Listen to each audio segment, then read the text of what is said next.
What's up, guys, and welcome back. Today we have a 131 that is going in this motorcycle. Boom, right there. We're gonna start by getting this motorcycle up on the lift and getting it cinched down.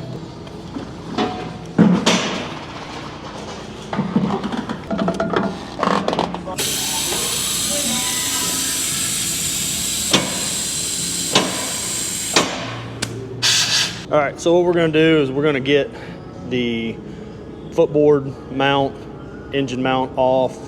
We're gonna get all this stuff out of the way. Then we're gonna come over here to the other side. We'll get the floorboard off. We'll get the shift linkage, all that stuff out of the way. Then we'll get the primary inner and outer off, and we should be getting close to rocking and rolling. So as we're doing this, I'll kind of like talk through what I'm doing, what I'm taking off. That way, you know, the angle that we're at, you guys can see. Well, you won't be able to see, but you'll be able to kind of know what I'm taking off. So we're gonna get the brake light switch undone. There's a little wire catch down here with a 5/16. We need to get that out of the way. It's just a little clip that kind of hangs on to the clutch cable and keeps the wires nice and tidy.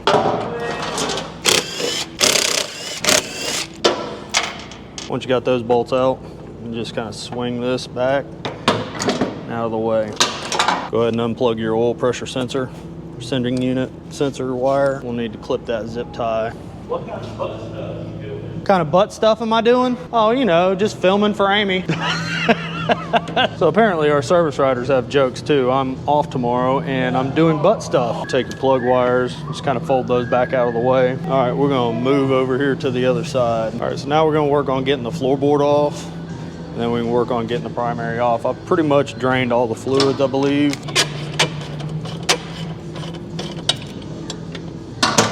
Floorboard out of the way. Now we'll get to getting the shift linkage out of the way, and then we'll get the passenger footboard off, and then I should probably check and see if I drained the oil on this. I don't think I did. I will be removing this oil pan, so just go ahead and drain the transmission as well. Anytime you guys replace a motor or any kind of engine work, it's always best just to make sure, especially if the motor grenades itself, to drain all the oils out of it.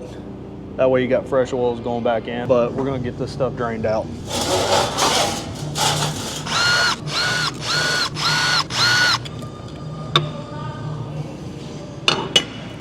I like this little comb over moment. Like, I know you're not a big fan, but I'm loving it. Oh, you're on camera. Okay, how come you don't yell at her like you yell at me when I get on camera and I don't know it? But I'm loving this little comb over moment. Get the You're such a Swiftie. I want that clip. I want that clip. Get out of here. Go. I ain't got time to deal with it. Like, really, the stuff that I put up with. So one other thing I'm gonna talk about real quick is 17 to 19 and a half, they had oil migration issues. Basically, the transmission oil would suck into the primary, and Harley's fix for that was a little vent tube on the back side of that.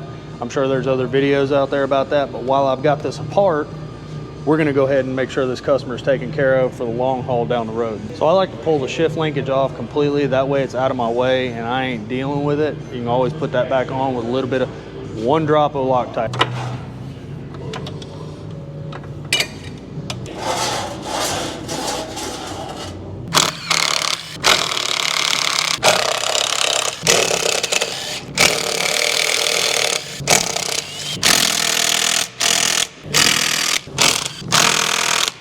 I think my electric impact is losing its ass.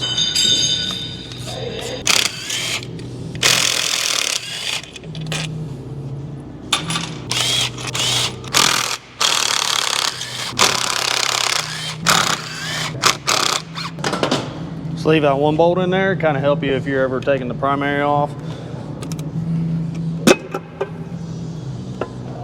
We'll let it drain a little bit.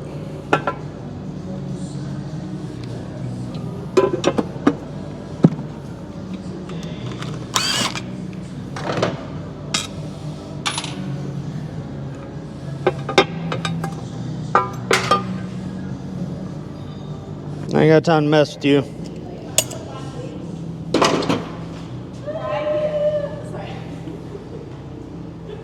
Well, that's all nice and boogered up. That's awesome. I always like to do the clutch basket first. That way, when you go to take the compensator bolt out, it's not trying to walk itself off. If you take this one off first, then you go to take this one off. If you take this one off first and then you take this one, this is gonna spin and then it's gonna try to twist. It just falls all over the place. Remember, righty loosey, lefty tighty, backwards threads.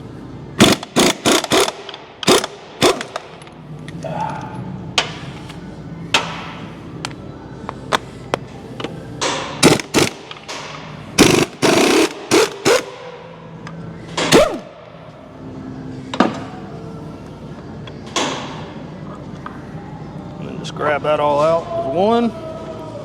Set it off to the side.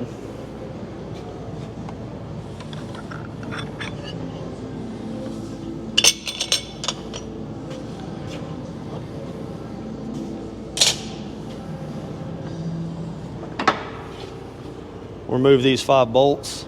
Don't forget, take your starter bolts off as well. Do not reuse these bolts. They are a one-time use only.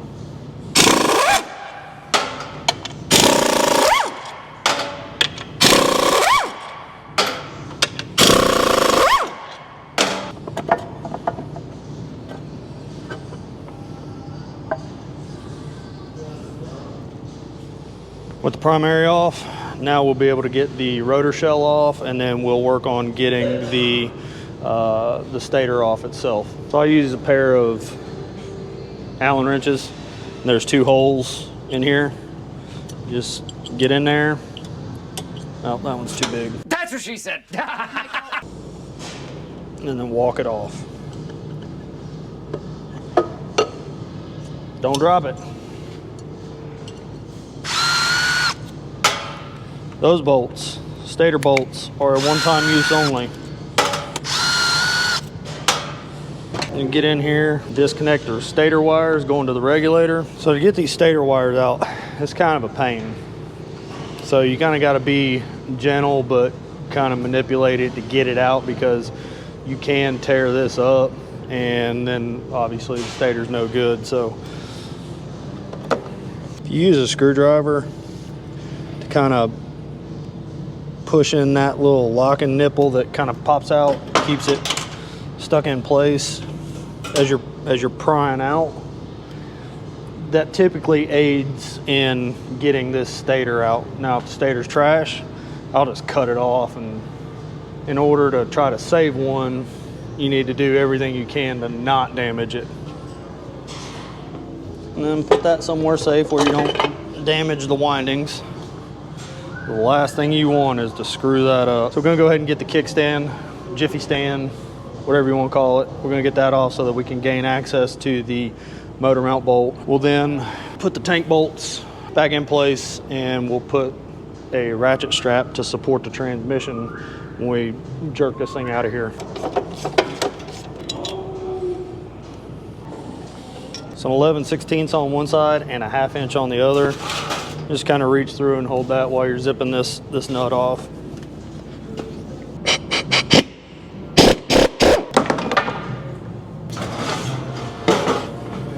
All right. Now we'll support the engine. While we do that, we're going to make sure that the crank sensor is unplugged.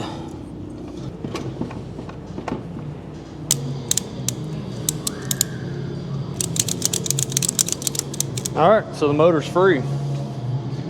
Now let's yank this thing out. So I'm gonna be on the other side and we'll just pull this thing out. So now that the motor's free, we're just gonna grab this thing, we're gonna rock it up and pull out. Okay, so I forgot to mention, remove the 2 bolts that are holding the regulator bracket / water distribution bracket.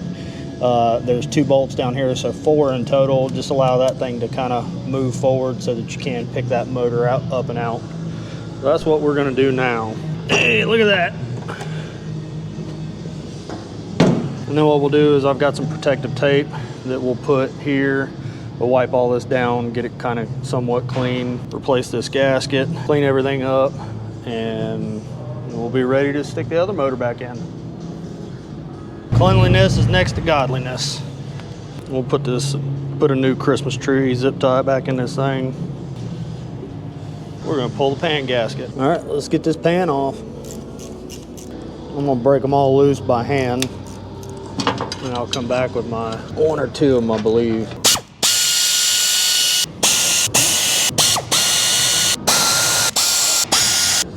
All right, cool. So we're back. I had to like go and take care of some. So finish getting these bolts out, and we'll get the pan out so we can get it clean.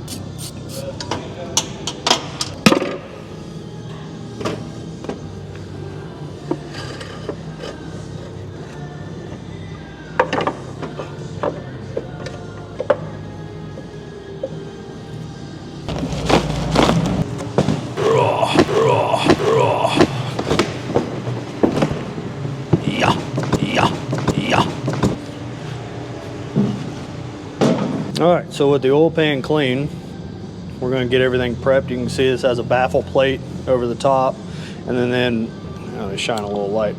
Boom. There's little ridges or baffles in there. I don't know if you can see that one. Yeah, there it is. Basically, that just slows the oil down, keeps it from sloshing around, and allows it to stay in one place so that you don't lose oil pressure. So we have a clean oil pan, all washed out, all good to go. We're gonna get the gasket put on and then get the bolts cleaned up, and we will get this oil pan stuck back on. You ought to pay close attention to this. One drop. Whoop.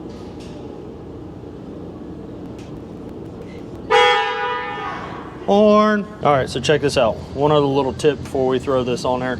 I always get a little bit of the Harley gray case sealant. Boop, boop, boop. Right there. We're gonna put just a little dab on each edge. There, there, there, and there. It's not to seal it because this gasket does a good job of sealing. It's just to hold it in place so that when we go to put this on, it's not sliding around and we're trying to figure out where everything is. So a little bit of this go a long way. Cool, let's get this thing in.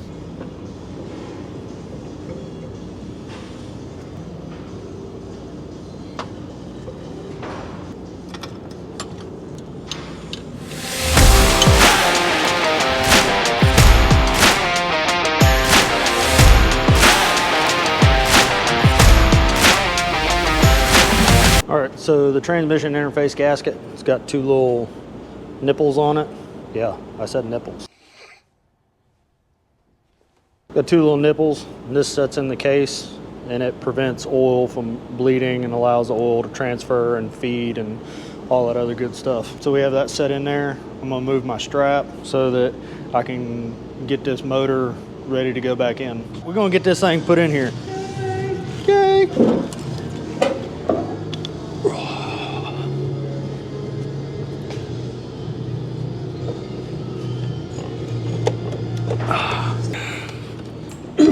There you go. You in? In. All right, so you can obviously see we got the motor in. I'm not gonna bore you with the details of torquing everything down. Once we go to start assembling the primary, that's when I will move to the other side, but we're gonna kind of move around a little bit. Like I'm gonna be all over the place. I'm gonna be on this side, I'll be on the other side. So we're gonna get this torqued in and taken care of and buttoned up on this side. All right, so at this point, we're gonna go ahead and put the floorboard mount on.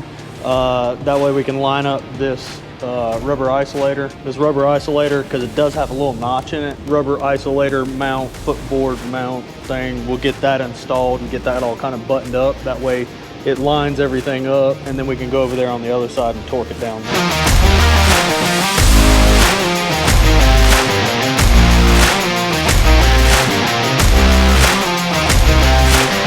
Before you install the exhaust, make sure, am I recording? Before you install the exhaust, make sure you plug in your brake light switch, because once you get the exhaust on, that brake light switch, it is a pain in the butt.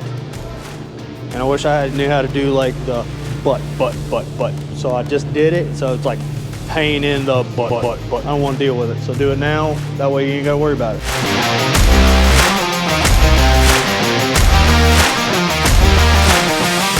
All right, so now we're gonna torque the motor mount down and we can we can finish this thing up, get the primary on, get the intake on. I had to rob the knock sensors and the engine temp sensor off the other heads and get everything kind of buttoned up. Woo!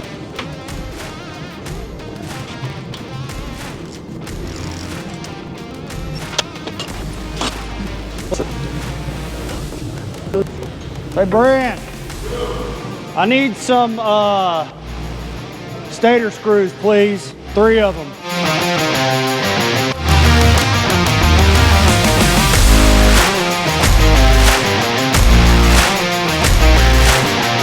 All right, y'all, so that about wraps it up. I still have a ton left to do on this thing, but I can't get parts. So I still got to get the exhaust on. I need to put, you know, an intake on this because the customer's intake or air breather is not going to work with this new throttle body he's got. With all that being said, thank you guys for watching. Please leave a like and subscribe and a notification ding bell. Bing! See you on the next one.